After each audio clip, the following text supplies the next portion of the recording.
Tout le monde, c'est Ginji, on se retrouve pour les lectures holistiques très anticipées sur une franchise que j'aime beaucoup et plutôt son adaptation en JDR.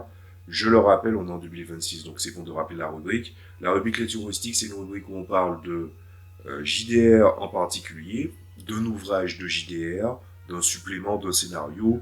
J'explique un petit peu ce que j'en ai pensé, et souvent quand c'est une entrée de gamme, c'est-à-dire un jeu à part entière avec de possibles autres livres, ça arrive aussi que je donne des indications où en fait ce n'est pas un système de notation, c'est plutôt au niveau de recommandation vis-à-vis de chaque critère que vous allez voir apparaître à l'écran. Cette fois-ci, c'est Fantasy Star, le JDR, donc franchise de base qui appartient à Sega et qui est très fédérateur de mon imaginaire, en tout cas d'une bonne partie d'entre elles, et édité par Skydon Studio qui avait déjà fait de la fantasy futuriste avant, mais qui ont eu la charge de devoir faire une adaptation et une adaptation correcte. Et du coup, est-ce que ça va être ça, est-ce que ça va pas être ça? Moi, j'ai déjà un petit peu spoilé un petit peu il y a quelques vidéos de ça. Oui, c'est une bonne adaptation. Ça ne veut pas dire que c'est parfait. De même que mon système de recommandation, ça fait, si tout est au maximum, ça ne veut pas dire que tout est parfait. On va commencer par la base avec le contexte. Le contexte, il est assez lourd, donc je vais faire assez simple. Fantasy Star, j'ai commencé la série Fantasy Star avec Fantasy Star Online, puis découvert 1 à 2 ans après avec les versions Master System et Genesis. Donc à la base, c'est une franchise qui est née dans la Master System, puis on poursuivi dans la Genesis, et qui a pris totalement une autre bascule en créant Fantasy Star Online, un des premiers jeux en ligne, plutôt MMO ou composante vraiment online avec un côté communautaire, tout ça. C'est un des premiers jeux du genre sur console. Il a inspiré pas mal de jeux par la suite avec son système de combat, de loot, le fait que par exemple il y avait de la localisation pour les dégâts. Il a même inspiré Monster Hunter. J'aurais aimé que Monster Hunter inspire un peu plus les créateurs actuels de Fantasy Star, mais on va éviter de balancer des crottes de nez tout de suite parce que sinon je suis là pour 3 heures. Bref, et donc quand aux alentours d'avril-mai j'ai entendu dire qu'il y avait y avoir une une adaptation en JDR de Fantasy Star, j'étais sur la défensive. Pour rappel, au début des années 2010, il a commencé à y avoir des jeux de plateau, des wargames et des jeux de rôle sur des franchises de jeux vidéo et qui sont en fait des goodies déguisés parce que des fois c'est un reskin d'un système utilisé maintes et maintes fois ou d'un système éclaté au sol, n'est-ce pas, Dark Souls JDR, et cette espèce de volonté de vouloir faire du jeu de rôle quelque chose qui quand même un média qui est assez enrichissant et atypique pour une volonté mercantile, je dois avouer que je suis un peu énervé par rapport à ça. Parce que le jeu de rôle est vraiment un hobby que j'apprécie beaucoup. Tout ceci étant dit, ben, j'ai vu des tas d'itérations de JRPG qui veulent faire leur propre JDR, mais qui ne le font pas nécessairement de la bonne façon, tandis que ce soit au Japon ou en Occident, on a bel et bien vu des JDR qui s'inspirent de JRPG et qui arrivent à en faire quelque chose. Fabuleux Ultima est un bon exemple, Ryutama, qui est son prédécesseur, aussi. Donc, est-ce que le jeu vaut le coup? Est-ce que c'est intéressant? Est-ce que certaines de mes peurs étaient fondées? On va voir ça tout de suite. Donc, introduction un peu longue, mais nécessaire. Alors déjà, il faut savoir que Fantasy Star est un jeu qui est basé sur le SRD 5.2. Donc, c'est un peu le système SRD de Donjons et Dragons en 5e édition, mais la version plus de 2024. Après, observation et comment ils traitaient les données et comment ils ont géré les choses par rapport au jeu, je dois avouer que comme je n'avais pas eu le livre de la version 2024 de Donjons et Dragons, parce que c'est une franchise, on va pas se mentir, qui ne m'intéresse pas, ce groupe de jeux, c'est une esprit même, une façon de faire du JDR qui ne m'intéresse pas, ben du coup c'est vrai que j'ai pas eu trop de regard sur la 5e édition actuelle, donc la version 2024, et pourtant je pense que c'est un très très bon candidat. Évidemment, quand j'ai découvert que c'était une espèce de 5e édition, mais je l'ai découvert avec des différences de quelques mois. C'est-à-dire, le truc est sorti, je savais que Skydone avait fait du pseudo-JDR, de Fantasy Futurist, puis ensuite j'ai découvert que c'était un simili 5e édition, et j'étais sur la défensive. Donc, pour vous dire, je m'en méfie un peu, je m'en suis méfié, et puis après, j'ai regardé, et j'ai trouvé que c'était quand même un bon système. Donc, si vous êtes familier au système de Donjons et Dragons, ben, je dirais que normalement, vous n'êtes pas dépaysé. Alors, la question qui se pose, c'est qu'est-ce qui change?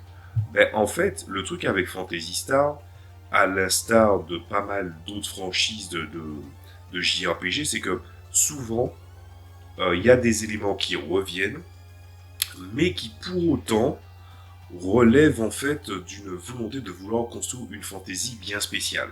Le problème avec la fantaisie vue par les Japonais, en tout cas récente, pas d'avant, mais récente, c'est qu'il y a un petit côté incestueux et qui en fait est en train de partir dans une direction linéaire qui ne me plaît pas trop dans les franchises et dans les fictions ou les différents médias.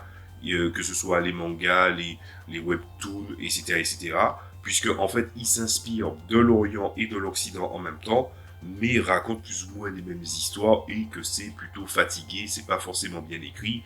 Des gens vont me hurler qu'il y a des exceptions, mais on ne regarde pas une tendance, en regardant ces exceptions, on regarde les généralités. Voilà, logique. Donc, qu'est-ce qui se passe alors? Ben, le truc c'est que il faut faire un petit peu de contexte pour Phantasy Star. Phantasy Star, c'est de la fantasy futuriste qui avait, avant sa version online, une esthétique qui faisait beaucoup penser un peu à Shining Force ou les Chroniques de Lodos, mais les deux tiennent à peu près, enfin, Shining Force tient aussi cet héritage-là, c'est-à-dire de la fantasy à l'orientale. Pour rappel, pour ceux qui connaissent pas les Chroniques de Lodos, c'était une campagne qu'avait fait un groupe de personnes dans les années 80 et qui avait voulu en faire un JDR. C'était un univers qui était d'abord basé sur Donjons et Dragons, puis ils ont voulu faire un JDR, les Chroniques de Lodos, à une époque où le SRD ou l'Open Game License n'existait pas.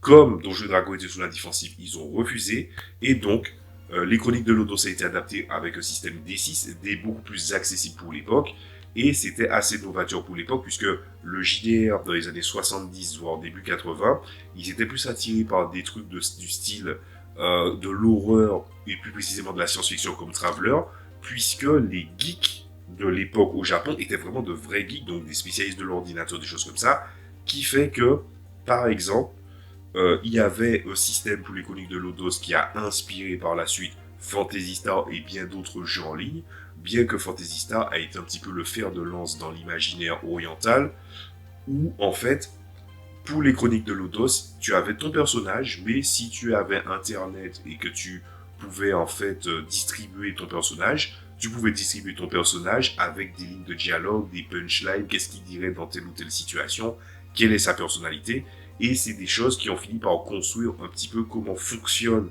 Phantasy Star après, donc ça a vraiment une part assez belle.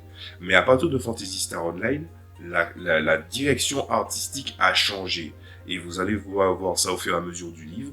On va retrouver, quand vous tapez Phantasy Star Genesis Era Art, et vous allez taper Phantasy Star Online Art, vous allez voir que ils ont vraiment embrassé le côté plus futuriste dans la version online, et qui a même servi de base, imité mais rarement égalé dans les itérations suivantes, comme Phantasy Star Universe ou Phantasy Star Online 2. Phantasy Star Online 1 est sorti à la fin de la Dreamcast en fin de vie, mais a eu quand même, pas une résurrection, mais tout simplement un prolongement, une augmentation avec la version PC, GameCube et Xbox. Moi j'ai commencé avec la version GameCube, et ensuite il y a eu l'épisode 1 et l'épisode 2, donc ce que la plupart des gens avec lesquels ils ont découvert Phantasy Star. Puis ensuite il y a eu Phantasy Star Online 1, épisode 3, qui est un mélange entre un jeu de plateau et un jeu de cartes, et qui est quand même pas mal. C'est un des meilleurs candidats que j'ai vu qui réussissait à mélanger le jeu de plateau et le jeu de cartes tout en étant intéressant et viable encore à jouer de nos jours. Et ensuite, il y a eu Phantasy Star Online épisode 4 qui est Blue Burst, qui va annuler la fin qui était juste sur la canon de l'épisode 3 et qui en fait va reconstruire une autre histoire derrière. Je vais donner mon opinion rapidement sur ce retcon. Je considère que l'histoire de Phantasy Star, sur bien des égards, entre la continuité 1, 2, 3, je préfère l'épisode 1, 2, 3 en matière de continuité que le 1, le 2 et le 4 avec le Boobers. Voilà, tout simplement parce que on voyait que c'était un monde avec des mystères, avec des non-dits, qui m'a beaucoup aidé pour ma manière de construire la narration, de réfléchir à certaines choses. Et ça fait que quand tu passes à l'épisode 3, où tu as des personnages qui sont véritablement des héros, avec leur histoire, leur thématique, leurs objectifs, leur accomplissement, face à la bataille finale, qu'est-ce qu'ils ont appris, qu'est-ce qu'ils sont devenus, toutes ces choses-là faisaient que les personnages étaient intéressants, et dans une mythologie où on ne pouvait même pas la toucher, mais juste effleurer la surface dans les premiers épisodes, l'épisode 3 permettait de voir des personnages qui, peut-être le temps d'un gameplay radicalement différent, racontaient des personnages qui construisaient leur mythologie. Là, on parle vraiment de narration, donc désolé, mais c'est quelque chose qui est très important. L'épisode 4, il réutilise ou revoit certains personnages qui avaient disparu peut-être trop tôt, a mis un ennemi qui est un peu basique, je trouve, pour l'épisode 4, et surtout, on sent vraiment que c'est le truc où ça a été un peu rafistolé, donc j'ai du mal à considérer l'épisode 4 comme une succession décente ou une nouvelle continuité décente. D'ailleurs, on va parler de la continuité. L'adaptation du JDR ne suit que le début de la Master System, que jusqu'à Phantasy Star Blue Burst. Il ne prend pas en compte Phantasy Star Universe et il ne prend pas Phantasy Star Online 2. Pourquoi? Alors moi j'ai une théorie et je pense que c'est ça. C'est tout simplement parce que les jeux sont encore exploités par Sega. Phantasy Star Universe, et ça veut dire aussi leurs itérations PSP qui, selon les joueurs de PSP, considèrent ça comme meilleur. Moi j'ai tendance à croire ça puisque beaucoup de gens qui ont joué à Phantasy Star Universe plus son standalone qui est Ambition Amphiluminous, et qui ont joué au Phantasy Star Portable 1 et 2, Phantasy Star Portable 2, j'en ai entendu énormément de bien. Donc pour ceux qui veulent découvrir un peu de culture vidéoludique autour de Phantasy Star, c'est de bonnes entrées. Mais Phantasy Star Online 2, évidemment, est sorti et tardivement après 7 ans d'exploitation au Japon en Occident, en ayant craché allègrement sur le public occidental. Oui, je suis salé. Et résultat, qu'est-ce qui s'est passé? En fait, pas mal de grosses extensions, les gens ont eu du mal à s'engager. Et en fait, les gens ont découvert la plupart du temps Phantasy Star Online avec Phantasy Star Online 2 sur Steam ou sur Windows aussi. Mais bon, les gens s'en foutaient de la plateforme de Windows, ils allaient plutôt sur Steam pour faire jouer le jeu. Et l'itération de New Genesis, donc Phantasy Star Online 2 New Genesis, puisqu'il y a le classique et le New Genesis. Autant Phantasy Star Online 2, c'est un jeu qui est complet, qui n'est plus exploité, mais qui continue d'être joué parce que, sur certains égards, le gameplay est meilleur, et vraiment beaucoup d'égards, il est meilleur. Phantasy Star Online New Genesis ressemble beaucoup à Animé de saison, le jeu vidéo, saison 28. Voilà. C'est très important tout ce que je dis là, c'est comme ça va vous donner une courbe, pour si jamais vous avez besoin de vous inspirer pour le jeu. Là, j'ai vraiment besoin de faire un gros effort pour pouvoir vous parler de tout ça. Alors, niveau création d'espèces, la quantité d'espèces présentes dans le jeu n'est pas très intéressante. C'est pas quelque chose qui mérite le temps d'en parler. C'est plutôt, en fait, il faut juste savoir un truc, c'est que il existe une espèce d'androïde qui a été créée par les humains qu'on appelle les castes, et de Phantasy Star à l'autre, les castes peuvent utiliser ce qu'on appelle les techniques, ce qu'on appelle l'équivalent de la magie dans le jeu, et des fois il ne peut pas. Voilà. Et en gros, il y a toujours des compensations, ils ont certaines résistances, mais ça c'est un truc qui était bon à soulever. Ensuite, concernant en fait la trajectoire des classes, alors, comment expliquer?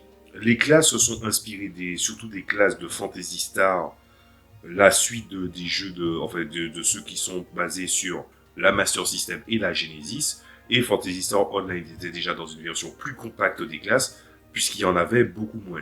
Pourtant, l'esprit des classes de Online se retrouve bel et bien là-dedans, des fois sous forme de spécialité, des fois en tant que classe à part entière. Ce n'est pas tellement déconnant, et le truc que je trouve intéressant avec Phantasy Star, c'est qu'il y a toujours de la place pour ce qu'on appelle les techniques, les sortilèges, et au lieu de créer ce système par la suite, qui a eu lieu qui s'appelait les arts et techniques des arts du photon, qui n'est jamais qu'une affaire de dénomination, probablement pour ne pas empiéter non plus sur Phantasy Star Universe, Phantasy Star Online 2, ah ben, ils ont préféré se cantonner aux techniques, et ils ont utilisé un système de techniques qui est plutôt intéressant dans la mesure où chaque classe qui est établie est plutôt intéressante et complète, et si on regarde certaines choses à la loupe, on a l'impression que certaines classes de Phantasy Star sont en fait des fois des gimmicks de deux classes existantes plus ou moins dans la version de Donjons et Dragons. Est-ce que c'est forcément un problème? Non. Est-ce que vous aurez du mal à gérer votre personnage? La réponse est non. Le système de magie est très très simple puisque vous avez des points de magie et en fait, vous avez des techniques qui ont un certain stade et il y a un système de progression de techniques, c'est-à-dire que vous avez un indice de technique qui est lié à une classe, donc quand il évolue, c'est comme le bonus de base à l'attaque ou le système de sauvegarde dans les versions de Donjons et Dragons, sauf que ça montre la progression dans la technique des personnages. Puis, les techniques eux-mêmes ont parfois une dénomination de niveau de technique bien précis, ou qui finit par évoluer avec le temps. Donc, chaque niveau de technique a un coût fixe. Donc, quand tu utilises une technique de niveau 3 puis une autre de niveau 3, tu sais très bien que ça va avoir exactement le même coût. Ce qui fait que le système est intéressant. Pas d'emplacement de sorts. Tu as un certain nombre de sorts que tu peux apprendre, mais tu n'as pas une notion d'emplacement à gérer, ce que je pense est un plus. Ça fait très jeu vidéo, mais je pense que c'était une bonne façon de régler les choses. Mais j'ai comme l'impression que ce système-là, ils l'avaient déjà utilisé dans leur jeu précédent, Skydon, donc c'est pas tellement grave. Ensuite, vous avez évidemment dans la composition des classes des spécialités qui des fois reprend l'esprit de certaines classes existantes dans les Phantasy Star, et on voit bien comment en fait l'esprit des jeux des Phantasy Star a plutôt bien été adapté, ou par exemple, si vous vous posez la question dans la plupart des univers de fiction orientale, pourquoi des fois il y a un système d'aventuriers et on les appelle des fois les hunters, ça vient de Phantasy Star en fait. Les hunters sont des espèces de combattants, de vrais guerriers, mais qui ont une connaissance de biologie et de xénobiologie pour défier plusieurs adversaires, puisqu'ils ont une mission de la même manière que les autres classes, comme par exemple les rangers, les infiltrateurs, tout ça, où certains se déplacent au sein de cités, de méga-corporations, de méga-structures, de mégalopoles, tandis que les hunters, eux, ils vont plutôt sur des planètes inexplorées, des endroits qui sont difficiles à atteindre, et doivent connaître les différentes créatures, comment elles évoluent, comment elles pensent, pour pouvoir traiter avec. Voilà, les classes sont très intéressantes par rapport à ce qui est proposé, ça reprend vraiment l'esprit des jeux, et le truc intéressant aussi, c'est que les classes, il y a des sorts qui peuvent apprendre, mais en fait, il y a évidemment des sorts qui ne peuvent pas apprendre, et la manière dont ils ont composé la distribution des sorts, pour quelqu'un qui connaît un minimum Phantasy Star de l'ancienne ère, je trouve que le travail est plutôt bien fait. En plus de ça, il y a 2-3 sorts qui sont issus de Donjons et Dragons et qui sont plutôt en fait des trucs d'équilibre de vie, ou qui reprend un petit peu aussi l'esthétique de certains Phantasy Star suivants, donc c'est vrai que c'est pas totalement évacué, où on sent quand même que les personnages peuvent vraiment utiliser leur pouvoir pour faire des choses surnaturelles. Il faut savoir que pour le monde de Phantasy Star, une énergie qui revient assez souvent, c'est le photon, c'est la thématique de la lumière et des ténèbres, et en fait le photon c'est à la fois une énergie qui sert des fois pour certaines technologies et pour l'utilisation de sortilèges, mais en même temps, dans un duel où en fait des fois il y a des éléments cosmiques dans l'univers, il existe une entité qu'on appelle le Darkfolds, qui est la manifestation des ténèbres. En fait, il y a toujours une grosse thématique dans les Phantasy Star, plus précisément à partir, je dirais, de Phantasy Star Online 3 et 4, je dirais à peu près, s'il y a des gens qui trouvent que c'est un peu avant, ils me corrigeront, mais où en fait le Darkfall c'est une représentation des ténèbres, et j'ai l'impression, ce n'est jamais dit officiellement, mais j'ai l'impression que les forces des ténèbres s'élève un peu plus quand les gens apprennent à manipuler le photon, la lumière, les pouvoirs, ce qui fait qu'on n'est pas non plus parti dans des trucs ultra clichés, des horreurs cosmiques, un peu comme du Lovecraft ou ce genre de choses-là.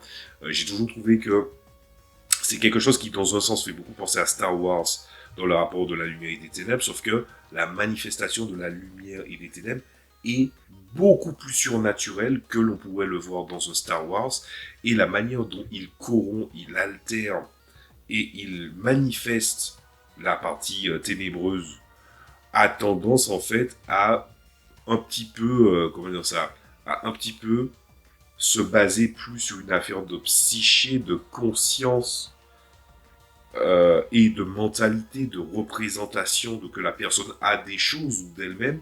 Et c'est toujours un truc que j'ai toujours, c'est un truc que j'ai toujours trouvé intéressant dans Phantasy Star. Donc franchement, ça va. Si vraiment vous voulez jouer Phantasy Star, on ne joue pas Phantasy Star avec une volonté en fait de vouloir faire de la fantasy classique. Ça, je préfère le dire très clairement. Il y a des thématiques qui reviennent, il y a des thématiques qui sont exposées. Je vous en ai donné quelques-uns, le reste, je vais vous le donner en cours de route. Bref, tout ça pour vous dire que ce jeu, en matière de proposition déjà d'espèces et de professions, du coup, on peut dire que, mis à part les espèces qui sont vraiment assez limitées, mais qui sont les espèces typiques du jeu, et aussi des propositions qui sont données, je dirais qu'on a quand même eu de bonnes entrées. Ensuite, l'équipement. Pour moi, la partie qui fâche un peu. Bon, c'est difficile de concilier la partie équipement de Phantasy Star des deux grandes itérations, c'est-à-dire Phantasy Star classique et Phantasy Star Online. Mais il y a quand même des choses qui auraient pu être mieux faites. Moi, ce que j'aime bien dans leur jeu, et je pense encore que c'est un truc qui vient de leur jeu qu'ils ont fait à la base avant Phantasy Star, c'est qu'ils mettent une emphase entre le gameplay de l'équipement, donc des armes, avec le système de classe, ce que je pense est une très très bonne façon de faire.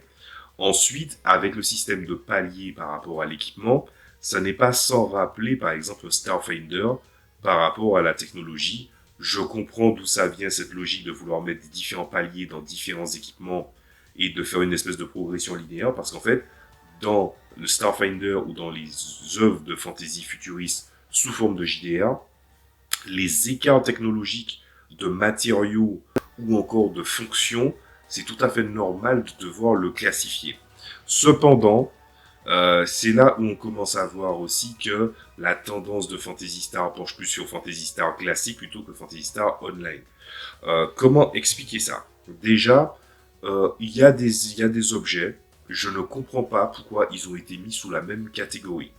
Par exemple, pour les armes de magiciens, on va appeler, moi je préfère dire force, mais pour que les gens voient bien le repère, c'est les magiciens, ils ont mis les objets magiques dans la même catégorie. En fait, quand je dis les objets magiques, les catégories d'objets pour les magiciens dans la même catégorie.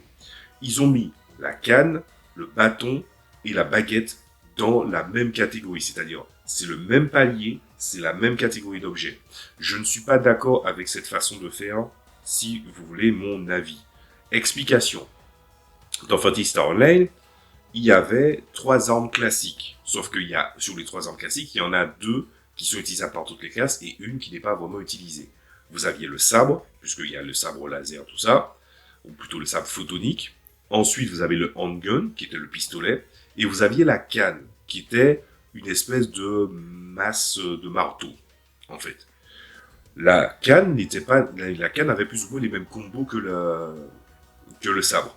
Mais il divergeait du sabre dans son absence de bonus pour pouvoir esquiver, plus précisément de parer avec le barillet, on va y venir, et qui, à la place, augmentait plutôt la précision de toucher. Bon, ça c'est 2 catégories d'armes qu'on va dire, qui en matière de jeux vidéo, on pourrait dire oui, mais on pourrait faire l'impasse là-dessus. Mais c'est là où je commence à avoir un problème. C'est que par exemple, ils auraient pu s'inspirer des Phantasy Star suivants, où en fait on s'est rendu compte que par exemple dans Phantasy Star Online 2, il n'y avait pas de canne. Ils avaient tout simplement mis, je crois qu'ils avaient mis tout simplement le bâton et le talisman à la place. Bon, Voilà. Et en fait, pour New Genesis, ils sont revenus avec la classe du Tecteur, qui a la capacité d'utiliser des techniques et plus précisément l'élément du vent, de la lumière, des ténèbres et du soutien. Et ils étaient revenus sur la canne en mettant en sorte que c'était une classe de support, mais qui pouvait taper très très fort avec une massue. Un peu comme l'idée d'un prêtre qu'on peut le voir, par exemple, dans un D&D, dans les D&D, dans les imageries les plus classiques. Ils auraient pu faire ça. Et puis, de l'autre côté, tu as un bâton. Mais c'est pas vraiment un bâton que tu vas utiliser nécessairement qu'à deux mains. Tu pouvais l'utiliser à une main et demie quand tu te basais sur les combos dans le jeu. Et la baguette, c'est pareil. La baguette, c'est une espèce de bâton. Et puis, en fait, il y a deux extrémités. Et il y a toujours un côté un peu ritualisé, un peu dansant dans les combos. Il y avait moyen de mettre, par exemple, que la baguette, c'est une arme qui se rapproche d'une classe, par exemple, danseur ou quelque chose comme ça, avec un système de performance, ou que le bâton, il sert à une main et demie, et que tu peux l'utiliser. Ça peut, par exemple, stocker des techniques, ou encore, stocker des techniques qui n'est pas déconnant, parce que, en fait, les gens apprenaient des techniques dans les sortes de Fantasy Star au moyen de disques, et dans Fantasy Star Universe, on pouvait stocker plusieurs disques dans les bâtons. Donc ça vient pas de nulle part, en fait, comme idée. Ils auraient pu faire ça. Ils ont décidé de mettre tout dans une même catégorie, comme si ça allait tout régler, et ça va poser énormément de problèmes. Et puis, on parle des armes qui ont été stackées, mais je vais parler aussi évidemment des armes qui ont été aussi absentes. Le partisan absent, moi j'ai une règle de base dans tous les univers d'action-aventure. Si il manque les 4 armes les plus classiques, je pars du principe que ça part très très mal. S'il n'y a pas une épée, une hache, une masse et un astre, c'est mort. Pourquoi? Parce que c'est des armes qui avaient des fonctions bien précises dans le monde et une utilité bien pratique. Donc, quand tu vois que le partisan il est manquant et qu'il n'y a pas d'astre, c'est chiant. De la même manière qu'il y a toujours moyen de pouvoir utiliser comment dire ça, utiliser une certaine gestion de l'espace ou des capacités liées à des classes pour pouvoir gérer. Et vous savez c'est quoi le pire? Par exemple, ils ont mis les griffes qui sont des armes spécifiques, surtout très utilisées dans les premiers Fantasy Star, mais ils les ont même mis dans des gameplays qui sont intégrés à des classes. Ça aurait pu le faire. Après, en plus, ils ont intégré le slicer, ils ont intégré aussi l'arc, qui pourtant était une arme plutôt négligée dans ces versions-là. Ils auraient pu, par exemple, aussi garder le Mage Gun, qui est une double mitraillette, ou encore le Shot, qui est une espèce de grosse arbalète qui agit comme une espèce de large de fusil à pompe lourd. Pourquoi ne pas l'avoir utilisé? Je trouve ça dommage. Après, pour la partie de l'armure, j'ai pas grand-chose à dire, puisque en fait, ils ont un système d'armure basique, mais dans les online, l'équipement, on voit bien qu'il y a une valeur défensive, mais c'est plus ancré dans le personnage. Mais il existe un système qu'on appelle le système de frame, c'est-à-dire qu'ils mettent une espèce d'encastrement dans leur armure, qui crée un champ, qui crée de la protection. C'est comme l'espèce d'armure dans Dune, où en fait il faut taper dedans et puis essayer de traverser. Qui était plutôt pas mal. Je comprends pourquoi ils ont pas mis ça forcément. C'est pas forcément facile d'intégrer ça dans le JDR, mais il y avait moyen de faire des mécaniques pour que ça fonctionne. C'est juste que ça aurait fait en sorte que ça aurait changé pas mal de choses sur l'équilibre défensif.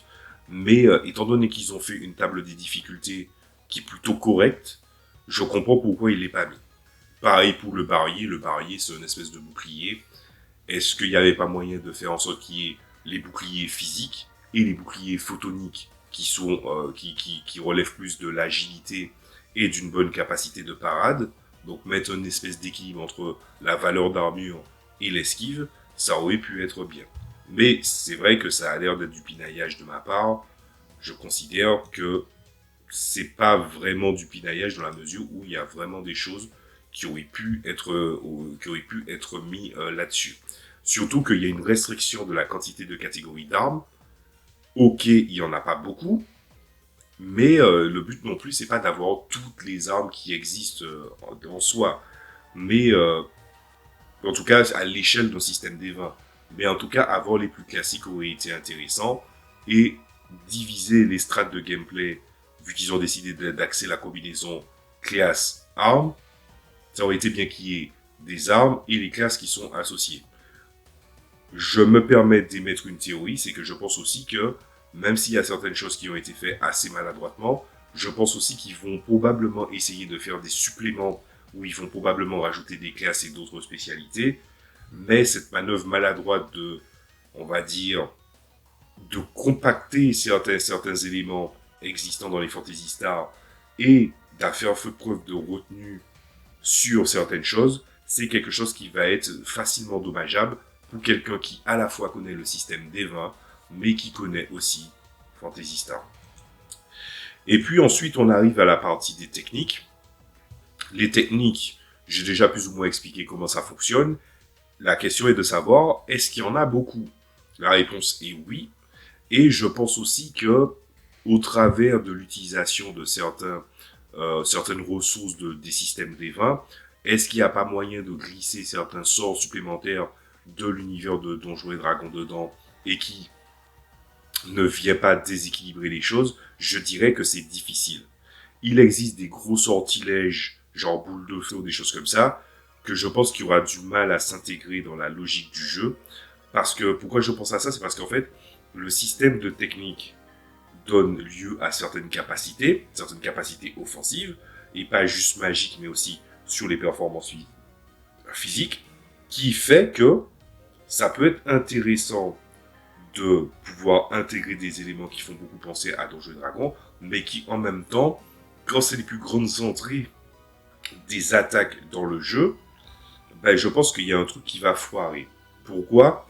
Parce qu'en fait, il y a une notion de progression dans les techniques, le fait que des techniques ont déjà un certain niveau, et qu'il y a un indice de performance de technique.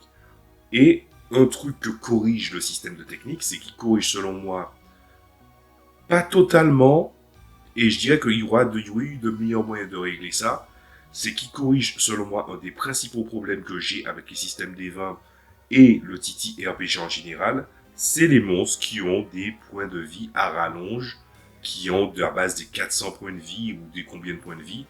Les combats de 4 heures, c'est quelque chose qui m'insupporte. Mes combats dans les jeux que j'ai fait jouer, y compris qu'ils étaient dans le système des 20, les combats ne sont pas longs. Je ne veux pas de combats qui sont longs. Je veux des combats narratifs, je veux des combats signifiants, je veux des combats où il y a de la place pour énormément de choses, c'est-à-dire de l'horreur, du comique, de la surprise, de l'agressivité, et que les personnages arrivent à représenter tout ça. C'est quelque chose que le système des 20 et la plupart des TT RPG classiques, ceux qui suivent la droite ligne de Donjons et Dragons, n'arrivent pas à faire. En moyenne. Et Fantasy Star réussit à passer ce cap. Il y avait de meilleures méthodes, mais il réussit à passer ce cap. Tu as des monstres avec beaucoup de points de vie. Tu peux aller faire des combats. Les combats ne seront pas aussi longs que dans un Donjon et Dragon.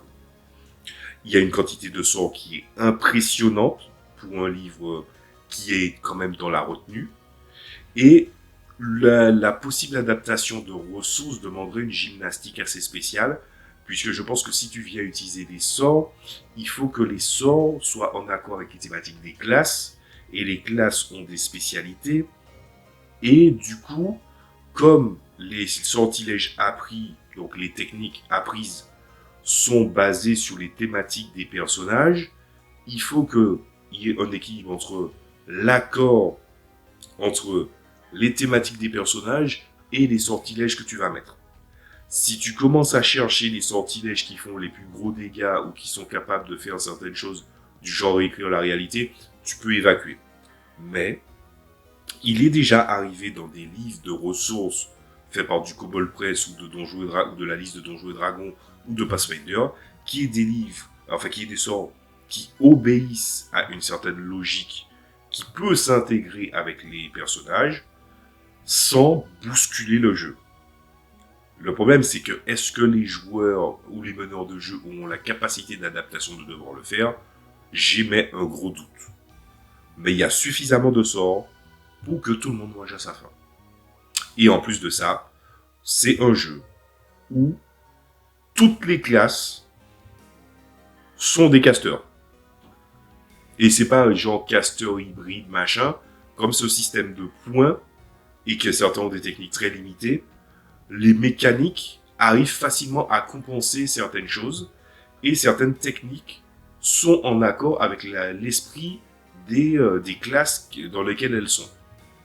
Donc ça veut dire que là, à la différence de bien des jeux que j'ai vus dans le système des 20, c'est un système de magie qui est plutôt bien maîtrisé. Et vraiment bien maîtrisé. Prenez l'emphase sur le mot bien. Voilà. Ensuite, les monstres. C'est peut-être la partie où j'aurais peut-être un peu plus de problèmes. Si tu es fan de Phantasy Star, tu vois des entrées. Il existe des fois un monstre et une autre variante qui est plus puissante. Ça, c'est quelque chose de typique des JRPG, il n'y a pas de souci. Qu'est-ce qu'on peut dire dessus? Sinon que très peu de monstres, je trouve. Le jeu a été un peu radin, je suppose qu'ils veulent faire des suppléments, mais ils auraient pu mettre un peu plus de monstres quand même. Voilà. Je sais pas, 15% minimum. Ils auraient pu mettre 15% minimum de monstres en plus. Ça aurait été quand même pas mal. Les monstres sont intéressants. Ils ont voulu reprendre un peu l'esprit dans lequel les monstres sont, comme les Pumas ou les Rapis qui, en fait, quand ils t'encerclent, ils ont un avantage quand ils sont engagés à 2 sur toi, tout ça. C'est intéressant, mais c'est léger. Si je dois faire je dois deviner de tête un truc par rapport à Skydawn, ce sont des gens qui sont très fans des premières itérations de Phantasy Star, mais pour la version online, ils sont pas si intéressés que ça et ils n'ont pas compris toutes les subtilités. Soit parce qu'ils y sont pas attardés longtemps, soit tout simplement parce qu'ils ne l'aiment pas et avaient envie de mettre un truc pour dire qu'ils l'ont fait. Si je devais refaire les monstres de Phantasy Star, chose que je serais amené à faire de toutes les façons puisqu'il n'y a pas tous les monstres, c'est très clair que ils ont mis une bonne base, mais ce n'est pas suffisant et qu'il y avait moyen, parce que un des points forts des Phantasy Star, surtout le online, c'est les non-dits et l'environnement, le mystère, tout ça. Il y avait quand même moyen de faire des interprétations, de faire légèrement du hors-piste. Et ils se sont pas trop engagés à le faire. Et puis aussi, je vais quand même leur mettre un petit point noir parce que ils ont fait une aberration. Dans le Phantasy Star Online 1, il y a un dragon. Les dragons ont une apparence en fait de wyvern en vrai, puisqu'ils n'ont pas de pattes antérieures. Il y a un illustrateur, il est allé faire le dragon avec la morphologie d'un dragon normal, alors que les dragons ont une forme de wyvern dans ces Phantasy Star là. Tu sais, c'est ce même de le dragon en quadrupède n'existe pas, il peut pas te blesser. Le dragon en question. Je vais mettre l'image. Ça par contre, ça m'a énervé. Autant tu vois la disparité dans les directions artistiques, c'est pas un truc qui me plaît dans les bouquins, j'aime bien que tout soit lissé, mais je comprends que chacun doit exprimer son style, et probablement qu'en fonction des besoins, et aussi parfois de l'entente, de devoir illustrer avec des gens avec qui ils s'entendent, tout ça, il n'y a pas de souci, moi je comprends, mais il y a des choses qu'il ne faut pas faire. Le Rapi avec une tête dégueulasse, non, ça ne va pas. Le Buma, son style est un peu différent, mais il se rapproche plus du Universe dans un style. Donc je comprends. Mais le Rapi et le dragon, c'est une glissade. Ça, je peux pas laisser ça passer comme ça. C'est nul à chier. Voilà. Bref, ensuite, qu'est-ce que je peux dire? Les véhicules et les vaisseaux, ça c'était un truc qui a été soulevé par rapport à des gens sur DriveThru. Il y a une personne sur DriveThru qui a dit ah oui, Phantasy Star, ce n'est jamais qu'un reskin de la 5e édition de 2024 et qu'en fait, il n'y a pas vraiment d'ajout. Je suis déçu. Je ne suis pas d'accord avec cette personne. Le système de classe diffère du système de 2024. Il se rapproche probablement du système qu'ils utilisaient pour leur propre jeu, le propre monde de Skydawn. Ensuite, parmi les choses qui ont été ajoutées, le système de sorts que je trouve qui est vraiment bien fait, le système des armes qui se rapproche un peu de Pathfinder et de certains jeux de science-fiction. Ensuite, le système de véhicules et de gestion du véhicule, y compris de vaisseaux, c'est des choses qui aussi sont rentrées en relation. Seulement voilà, il n'y a pas énormément de propositions de véhicules, il n'y a pas beaucoup de propositions de vaisseaux, Et ils te parlent de montures, mais les montures de Fantasy Star, ils sont où? Voilà. Il y a un problème en matière, il y a un gros problème en matière de contenu, où je suis sûr que dans les Fantasy Star de l'ère de la Genesis, il y avait probablement des trucs ou des passages où il y avait des montures ou des créatures qui auraient pu s'inspirer pour faire des montures. Ils ne l'ont pas fait. Je trouve ça vraiment dommage de faire des notions où tu peux gérer ces choses-là, que tu le fais de manière assez personnalisée et qui diffère du matériau d'origine, mais que pour autant, tu ne donnes pas des exemples, plus d'exemples, ou voire même des exemples dans le cas des montures. Je trouve ça vraiment dommage. Après, pour la partie du Game Master et des combats ou des choses comme ça, il n'y a pas grand chose à dire, c'est vraiment quelque chose qui rentre en relation avec le système d'XP, la relation, comment gérer les Fantasy Stars, l'esprit dedans, et puis en dernière partie, me semble-t-il aussi, qu'il y a la timeline qui t'explique certaines choses, il t'explique des sources dans lesquelles ils ont pris les données pour pouvoir faire les choses, et voilà ce qu'il y a à dire sur le jeu. Donc, la dernière partie, je pense que je pourrais vous dire là-dessus, c'est que Fantasy Star, si on doit faire une conclusion, avant de faire la conclusion, je vais faire le El Clasico, je recommande à qui et je ne recommande pas à qui. À qui je recommande Fantasy Star? Je recommande Fantasy Star aux fans de Fantasy Star. Je recommande Fantasy Star aux fans de Fantasy Star qui aiment le système des 20. Je recommande aux gens qui ont fait du système des 20, qui veulent faire de la fantasy futuriste, mais qu'ils ont trouvé que les candidats qu'ils ont eu avant n'étaient pas intéressants. C'est une composante qui revient toujours dans les JDR de système des 20, c'est est-ce qu'on peut jouer du niveau 1 au niveau 20 sans être submergé par la totalité des capacités. L'univers est plus fermé, mais il n'est pas forcément comme dans ça. Il est riche mais différemment. Donjons et Dragons est riche en contenu parce qu'il y a un multivers, il y a des codifications, il y a des choses qui sont héritées des anciennes éditions. Fantasy Star, il est riche parce qu'en fait, il prend le matériau qu'est Donjons et Dragons, il prend des éléments qui sont compatibles avec le jeu comme ressources et les transfère automatiquement. Tout ce qui ne pouvait pas être adapté, ils ont pris le matériel de Fantasy Star et ils l'ont adapté au système des 20, l'ont transféré dedans. Et en plus, les classes, en alliant des fois certaines mécaniques qui viennent de 2 voire même de 3 classes quand on a une spécialité, c'est compact, c'est facile à suivre, c'est intéressant. C'est un truc que je trouve assez bien en soi. Ensuite, on va pas se mentir, quand tu prends le livre Fantasy Star en JDR, Fantasy Star en JDR, ou plutôt Fantasy Star en général, c'est un état d'esprit de la fantasy. C'est une autre vision de la fantasy. Je pourrais dire ça de certaines œuvres de fantasy ou de certains JRPG en général. Ce qui est bien avec les JRPG d'un JRPG à l'autre, ou d'un JRPG tactique à l'autre, c'est qu'ils ont leur propre univers. Si je te dis allons jouer à Suikoden, où j'ai adapté Suikoden en JRPG, en JDR, tu comprendras pourquoi et comment jouer probablement tenter de faire un Suikoden en JDR. Fantasy Star, pareil. Shining Force, pareil. C'est pour ça que je reproche énormément aux gens qui font des JRPG avec juste un reskin de système existant. C'est pour ça que je leur reproche des choses. Il a été adapté sur un système que les gens considèrent comme populaire. Je ne remets pas en cause le fait que ce soit populaire, je précise quand même si j'aime pas Donjons et Dragons. Ce que je remets en cause, en fait, c'est que des fois, les gens veulent une proposition qui est différente et ne sont pas prêts à changer de système, même s'il est plus simple. Et ça, c'est leur problème.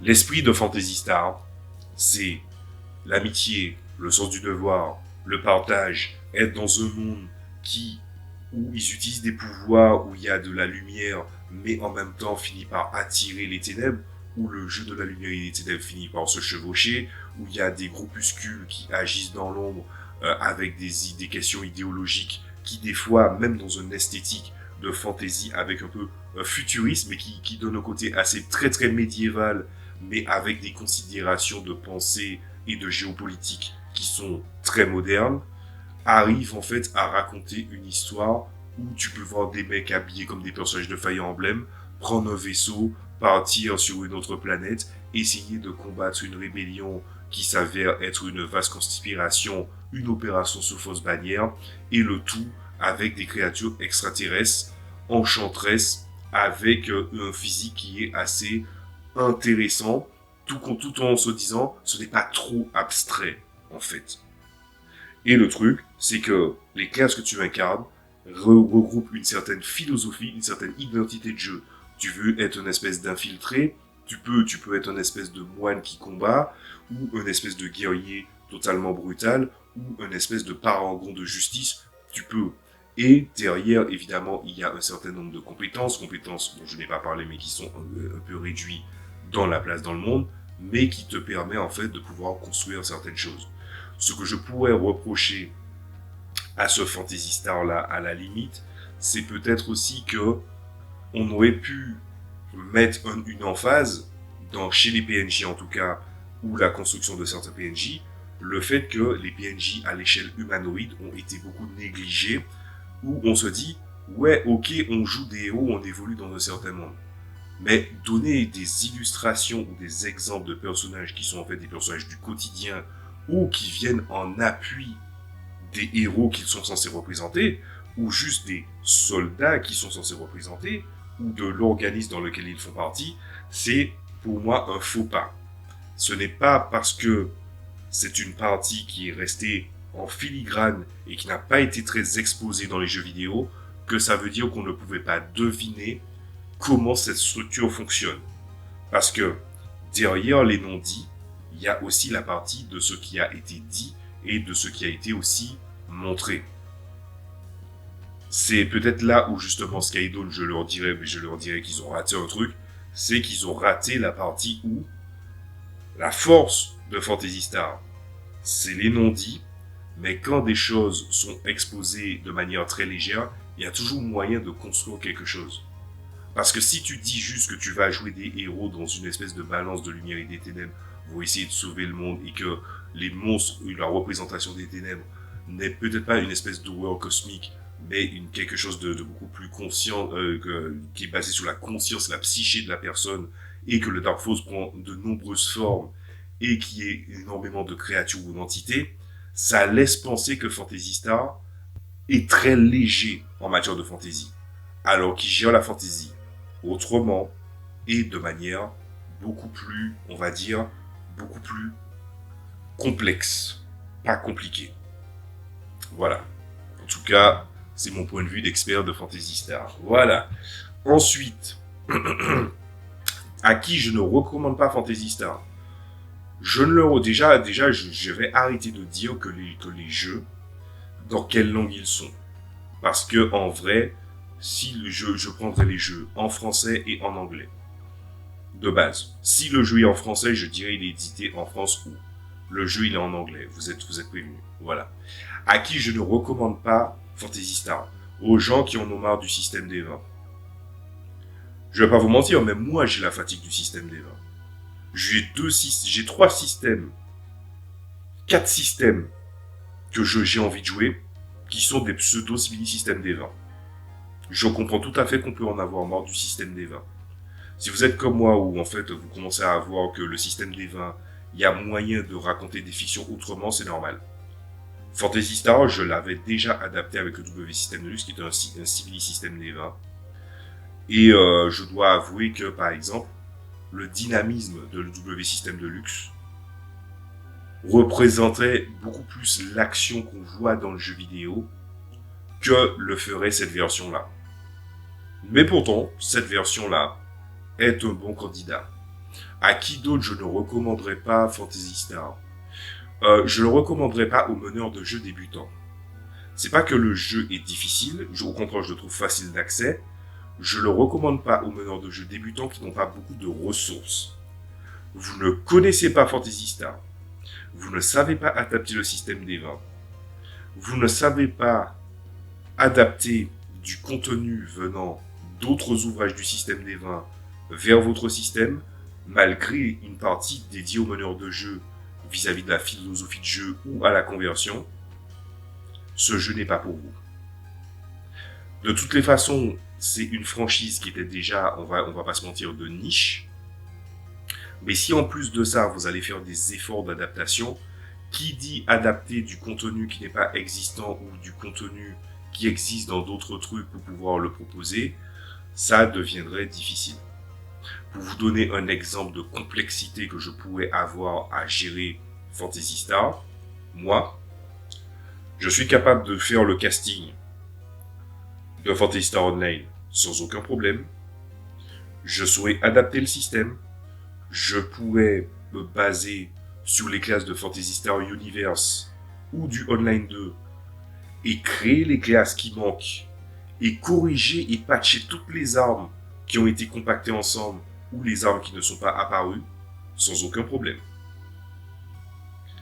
En plus de ça, il y a des univers qui sont pas forcément du fantasy futuriste, mais qui par exemple a un semblant de futuriste. Je serais capable, je déteste les crossovers, mais je serais capable de faire un crossover. Par exemple, malgré le fait que je n'ai pas aimé ce qu'ils ont fait de ce jeu-là, et à quel point ce jeu-là il a mal tourné, regardez Starbound. Starbound, c'est un jeu qui a eu un cruel destin et qui aurait pu être bien mieux que ça, mais qui est tombé.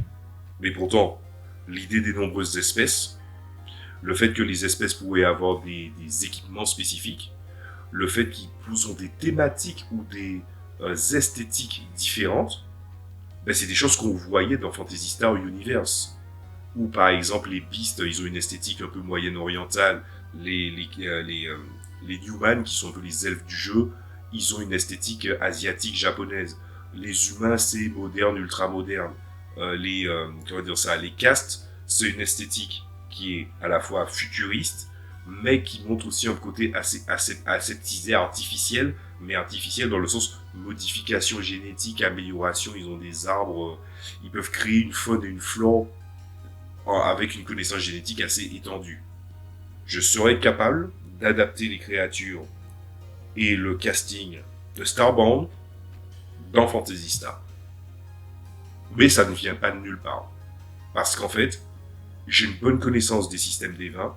Les systèmes des vins les plus chiants, donc genre la 3.5, ben j'ai su dompter la philosophie derrière. Et avec les connaissances de la version 2025 de Phantasy Star, je pourrais créer quelque chose avec ça. Donc je pourrais par exemple dire, ah oui les gars, vous avez voyagé dans cet arc dans une autre galaxie, et puis en fait je fais découvrir que c'est les races de Starbound. Et ça passerait. Sans problème. C'est pas genre je flex, hein. C'est pour vous dire que le plus important dans Phantasy Star, c'est pas que les espèces qui sont mises ou les classes, c'est tout un état d'esprit. À partir du moment où, par exemple, vous êtes dans un monde et puis vous voulez faire découvrir un autre monde, et puis en fait, vous voulez faire découvrir d'autres univers qui peuvent très bien s'intégrer avec un minimum d'effort, sans trop casser le truc, parce que l'autre truc a trop d'identité. Par exemple, 40K, tu vas pas faire du 40K avec Phantasy Star. Ça va pas ensemble. Mais par exemple, tu fais du Starbound, ça passe. Tu veux faire genre des espèces à genre Star Ocean, un crossover Star Ocean, donc des espèces qu'on voit dans Star Ocean, tu peux aussi. Vous voyez ce que je veux dire par là? Tant que tu n'oublies pas l'état d'esprit de Phantasy Star, ça fonctionne. C'est un jeu qui a été fait par des fans, pour des fans. Si jamais tu viens à sortir un petit peu de la philosophie derrière, ou si tu n'as pas compris toute la philosophie du jeu après l'avoir lu, bah si tu tombes évidemment, et c'est le problème des grandes franchises, si tu tombes sur quelqu'un qui connaît bien le truc et il voit que tu n'es pas vraiment dans l'esprit du jeu, la personne va te dire, peut-être que j'aurais dû jouer à un autre jeu de fantasy futuriste, ou peut-être que mais tu joues pas à Phantasy Star. Et c'est tout le problème avec les franchises, c'est pour ça que je m'en méfie beaucoup. Donc, très bonne copie, mais pas mal de choses, on est resté sur la fin, et il y a des choses qui auraient pu être mieux faites, et que plus le temps passe, plus je me dis que ce n'est pas du pinaillage. Donc voilà, c'était Ginji pour les lectures holistiques, en souhaitant que ça vous ait plu. Moi, ça m'a beaucoup plu de parler un peu du jeu et de tout ça. Est-ce que j'ai des idées par rapport à ce que je compte en faire? Est-ce que je compte y jouer tout ça? La réponse évidemment c'est oui. Fantasy Star, comme je le disais, c'est un jeu où l'état d'esprit de ce que tu vas faire découvrir aux gens ou ce que les gens ont expérimenté comme partie est très ciblé. Je commence à comprendre pourquoi les gens veulent jouer à certaines franchises qu'ils connaissent très très bien, mais on aura toujours une interprétation bien précise de certains aspects de ce qu'on aime, et la question est de savoir si ça passe ou si ça casse.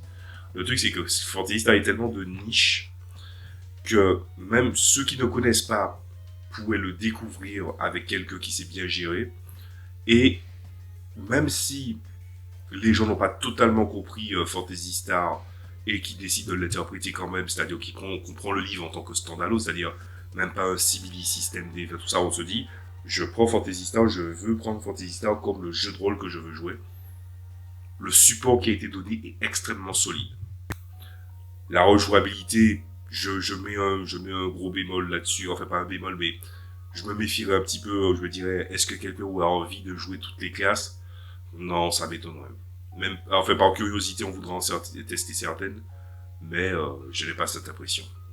Bref, en tout cas, moi je vous dis à la prochaine fois. Je le rappelle, je suis Ginji Eldrin, je parle de JDR et de fiction. Donc allez voir les vidéos précédentes et aussi allez peut-être voir les lectures holistiques précédentes si vous voulez voir ce que j'ai déjà fait jusqu'à présent. En tout cas, moi j'y vais, je vous dis à la prochaine fois, amusez-vous bien. Salut à tous.